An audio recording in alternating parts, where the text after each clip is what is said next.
How we doing, nation? John here, of course. Thank you for the support outside of the main YouTube channel. Okay, so quickly, got done a while ago reading the chat replay. Sometimes when there's funny stuff, I'll write it down.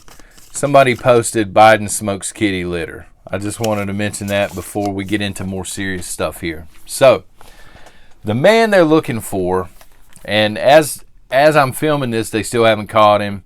If you're watching this, maybe they've caught him. I don't know. His name's Frank James. They've identified him as the man that is responsible for the subway mess yesterday in New York. Surprisingly enough, this man was on YouTube. He had been on YouTube for years. I know this because when I woke up this morning, I was still half asleep. I was sitting on my couch, my son's talking to me, and I'm reading through the news. There was a Fox News article, and I clicked it, and I went to the man's YouTube channel. And turns out he was a raging racist. He was a supporter also of BLM, which I consider to be communist, and he was a bit of an extremist. So all the signs were there. He was actually, I think they said he was on the FBI watch list for a while or something. So take that into consideration. This man was bad enough to be on an FBI watch list, and YouTube had not done anything to his channel. Now, if you'll recall, I brought up the Super Bowl. Now, this has been a year plus back. Not this past Super Bowl, but the one before. And also the fact that that particular weekend was terrible for trafficking, and something needs to be done to protect our children. I got a week off from YouTube for mentioning that, for saying we need to protect our children, especially during that time and in that area. And I was encouraging people to be on the lookout for any signs of trafficking. And again, I got a strongly worded email from YouTube. I got a week in timeout. Everything was locked up, whatever. But this guy, this clown, was on the FBI watch list for being an extremist, for having these views. And YouTube, is wide open over there. Now, surprisingly enough, the plot thickens.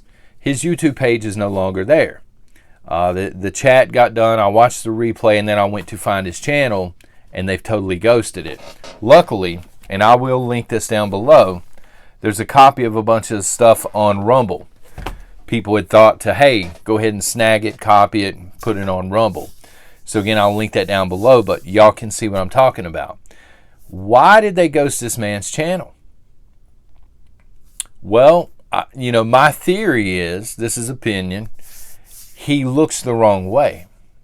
You see, they really wanted this shooter, I think, to be pro-Second Amendment 1,000%. They wanted him to be wearing a Tea Party hat. They wanted him to, have a thick Tennessean accent. And it's just not the case. It's the total opposite. Again, he's on here. He's talking Allah. He's talking, death to America. He's talking, it's just an extremist.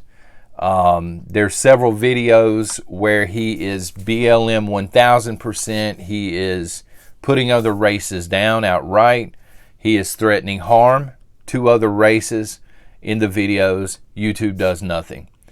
And the reason that they pulled his channel down, again, he doesn't fit the stereotype. He doesn't fit the mold. He doesn't fit the narrative that they're looking for. And number two, I don't think YouTube wants the world to see that they allow this kind of stuff to go on. But unfortunately, they do. And I'm going to pivot over now, hopefully that's okay, to immigration.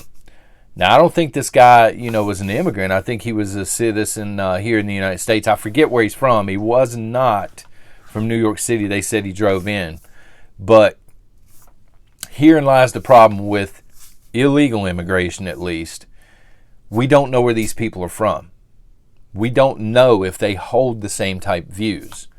There are some people coming into this country, albeit illegally, that are decent people outside of the fact they're breaking the law initially, which I don't agree with.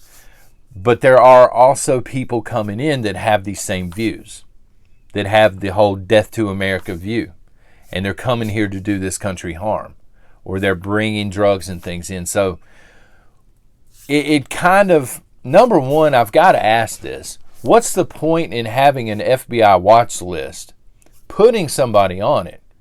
He obviously didn't change any of his views and then dropping the man back off the watch list. Like, who was responsible for taking this man off the watch list, number one?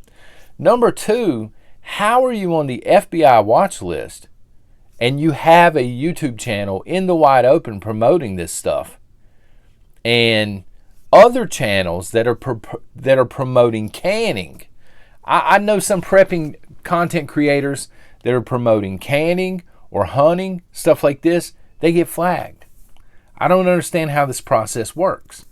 But I just wanted to ramble on it a little bit this morning. Frank James, once again, I will link the Rumble down below. You're not going to believe some of the stuff you see on there. There's a lot of language, just be forewarned about that. People were asking, I know Jonathan Hicks was one, but there were others this morning, because I'm going to be heading out in an hour or so to camp. And they were asking, hey, are you going to have any videos posted? Yeah, I'll have some videos posting. They're not going to be live. Obviously, they'll be pre-recorded. They'll post on the main channel, and I may have a little bit of content over here as well. And I'm going to set some stuff up to post to Patreon, stuff like that. If we're able to get a signal over there, I don't know how far out we're going to be. I don't even know, what spot he has in mind. There's several up near Jack's home, but depending on what the signal looks like, we may be able to post a short video, after the fact from the campsite, or may even try and go live. I don't know. We'll see. But if that happens, it'll be on Patreon. So anyway, thank y'all for the support over here. I will stop rambling now.